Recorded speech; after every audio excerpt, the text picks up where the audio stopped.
Good morning, everyone, and welcome back to Morning Scriptures. Today we are continuing on in the book of Joshua, and we are on chapter 22, and it is titled, The Eastern Tribes Return Home. At that time, Joshua summoned the Reubenites and the Gadites and the half-tribe of Manasseh, and said to them, You have kept all that Moses, the servant of the Lord, commanded you, and have obeyed my voice in all that I have commanded you. You have not forsaken your brothers these many days, down to this day, but have been careful to keep the charge of the Lord your God. And now the Lord your God has given rest to your brothers, as he promised to them. Therefore turn and go to your tents in the land where your possessions lie, which Moses, the servant of the Lord, gave you on the other side of the Jordan. Only be very careful to observe the commandment and the law that Moses, the servant of the Lord, commanded you, to love the Lord your God, and to walk in all his ways, and to keep his commandments, and to cling to him, and to serve him with all your heart and with all your soul. So Joshua blessed them and sent them away, and they went to their tents. Now to the one half of the tribe of Manasseh, Moses had given a possession in Bashan, but to the other half, Joshua had given a possession beside their brothers in the land west of the Jordan. And when Joshua sent them away to their homes and blessed them, he said to them, Go back to your tents with much wealth and with very much livestock, with silver, gold, bronze, and iron, and with much clothing. Divide the spoil of your enemies with your brothers. So the people of Reuben and the people of Gad and the half-tribe of Manasseh returned home, parting for the people of Israel at Shiloh, which is in the land of Canaan, to go to the land of Gilead, their own land, of which they had possessed themselves by command of the Lord through Moses. And when they came to the region of the Jordan that is in the land of Canaan, the people of Reuben and the people of Gad and the half-tribe of Manasseh built there an altar by the Jordan, an altar of imposing size. And the people of Israel heard it and said, Behold, the people of Reuben and the people of Gad and the half-tribe of Manasseh have built the altar at the frontier of the land of Canaan, in the region about the Jordan, on the side that belongs to the people of Israel.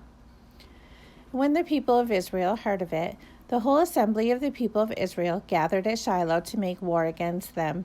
Then the people of Israel sent to the people of Reuben and the people of Gad and the half-tribe of Manasseh in the land of Gilead, Phinehas the son of Eleazar the priest, and with him 10 chiefs, one from each of the tribal families of Israel, every one of them the head of a family among the clans of Israel. And they came to the people of Reuben, the people of Gad, and the half-tribe of Manasseh in the land of Gilead, and they said to them, Thus says the whole congregation of the Lord, What is this breach of faith that you have committed against the God of Israel, and turning away this day from following the Lord by building yourselves an altar this day in rebellion against the Lord? Have we not had enough of the sin at Peor, from which even yet we have not cleansed ourselves, and for which there came a plague upon the congregation of the Lord? That you too must turn away this day from following the Lord? And if you rebel against the Lord today, then tomorrow he will be angry with the whole congregation of Israel. But now, if the land of your possession is unclean, pass over into the Lord's land, where the Lord's tabernacle stands, and take for yourselves a possession among us. Only do not rebel against the Lord or make us as rebels by building for yourselves an altar other than the altar of the Lord our God. Did not Achan the son of Zerah break faith in the matter of the devoted things, and wrath fell upon all the congregation of Israel? And he did not perish alone for his iniquity. Then the people of Reuben and the people of Gad and the half-tribe of Manasseh said in answer to the heads of the families of Israel, The mighty one, God, the Lord, the mighty one, God, the Lord, he knows, and let Israel itself know. If it was in rebellion or in breach of faith against the Lord, do not spare us today for building an altar to turn away from following the Lord. Or if we did so to offer burnt offering or grain offerings or peace offerings on it, may the Lord himself take vengeance. No, but we did it from fear that in time to come your children might say to our children, What have you to do with the Lord, the God of Israel? For the Lord has made the Jordan a boundary between us and you. You people of Reuben and people of Gad, you have no portion in the Lord, so your children might make our children cease to worship the Lord. Therefore we say, Let us now build an altar, not for burnt offering, nor for sacrifice, but to be a witness between us and you, and between our generations after us, that we do perform the service of the Lord in his presence with our burnt offerings and sacrifices and peace offerings. So your children will not say to our children in time to come, you have no portion in the Lord. And we thought, if this should be said to us or to our descendants in time to come, we should say, behold, the copy of the altar of the Lord, which our fathers made, not for burnt offerings, nor for sacrifice, but to be a witness between us and you. Far be it from us that we should rebel against the Lord and turn away this day from following the Lord by building an altar for burnt offering, grain offering, or sacrifice other than the altar of the Lord our God that stands before his tabernacle. When Phinehas the priest and the chiefs of the congregation, the heads of the family of Israel who were with him, heard the words that the people of Reuben and the people of Gad and the people of Manasseh spoke, it was good in their eyes. And Phinehas, the son of Eleazar, the priest, said to the people of Reuben and the people of Gad and the people of Manasseh, today we know that the Lord is in our midst, because you have not committed this breach of faith against the Lord. Now you have delivered the people of Israel from the hand of the Lord. Then Phinehas, the son of Eleazar, the priest, and the chiefs returned to the people of Reuben and the people of Gad in the land of Gilead to the land of Canaan, to the people of Israel, and brought back word to them. And the report was good in the eyes of the people of Israel. And the people of Israel blessed God and spoke no more of making war against them to destroy the land where the people of Reuben and the people of Gad were settled. The people of Reuben and the people of Gad called the altar Witness, for they said, it is a witness between us that the Lord is God. Chapter 23. A long time afterward, when the Lord had given rest to Israel from all their surrounding enemies, and Joshua was old and well advanced in years, Joshua summoned all Israel, its elders and heads, its judges and officers, and said to them, I am now old and well advanced in years, and you have seen all that the Lord your God has done to all these nations for your sake. For it is the Lord your God who has fought for you. Behold, I have allotted to you as an inheritance for your tribes those nations that remain, along with all the nations that I have already cut off, from the Jordan to the great sea in the west. The Lord your God will push them back before you and drive them out of your sight, and you shall possess their land, just as the Lord your God promised you. Therefore, be very strong to keep and do all that is written in the book of the law of Moses, turning aside from it neither to the right hand nor to the left, that you may not mix with these nations remaining among you, or make mention of the names of their gods, or swear by them, or serve them, or bow down to them. But you shall cling to the Lord your God, just as you have done to this day.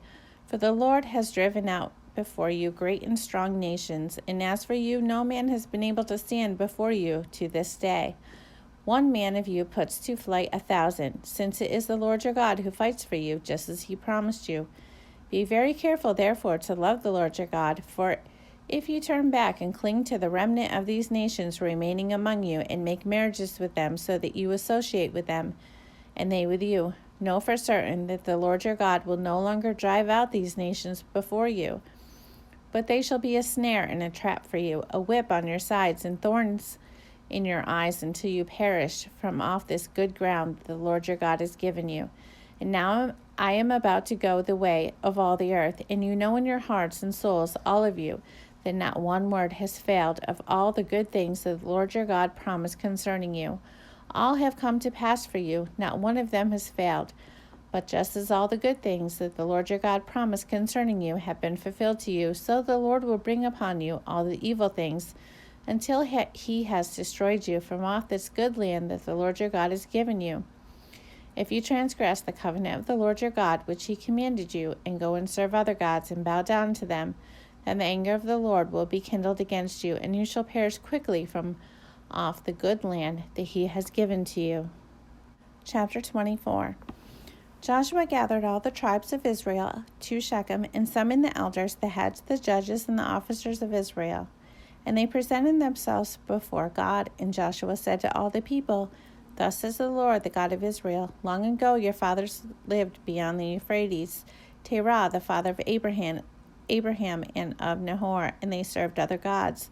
Then I took your father Abraham from beyond the river, and led him through all the land of Canaan, and made his offspring many, I gave him Isaac, and to Isaac I gave Jacob and Esau, and I gave Esau the hill country of Seir to possess. But Jacob and his children went down to Egypt, and I sent Moses and Aaron, and I plagued Egypt with what I did in the midst of it, and afterward I brought you out. Then I brought your fathers out of Egypt, and you came to the sea. And the Egyptians pursued your fathers with chariots and horsemen to the Red Sea. And when they cried to the Lord, he put darkness between you and the Egyptians, and made the sea come upon them and cover them. And your eyes saw what I did in Egypt, and you lived in the wilderness a long time. Then I brought you to the land of the Amorites, who lived on the other side of the Jordan. They fought with you, and I gave them into your hand. And you took possession of their land, and I destroyed them before you. Then Balak the son of Zippor, king of Moab, arose and fought against Israel, and he sent and invited Balaam the son of Beor to curse you. But I would not listen to Balaam. Indeed, he blessed you, so I delivered you out of his hand. And you went over the Jordan and came to Jericho, and the leaders of Jericho fought against you, and also the Amorites, the Perizzites, and the Canaanites, the Hittites, and the Girgashites, and the Hivites, and the Jebusites. And I gave them into your hand, and I sent the hornet before you, which drove them out from before you. The 2 kings of the Amorites, it was not by your sword or by your bow. I gave you a land in which you had not labored, and cities that you had not built, and you dwell in them. You eat the fruit of vineyards and olive orchards that you did not plant. Now therefore fear the Lord, and serve him in sincerity and in faithfulness. Put away the gods that your fathers served beyond the river and in Egypt, and serve the Lord. And if it is evil in your eyes to serve the Lord, choose this day whom you will serve, whether the gods your fathers served in the region beyond the river, or the gods of the Amorites in whose land you dwell. But as for me and my house, we will serve the Lord. Then the people answered, Far be it from us that we should forsake the Lord to serve other gods.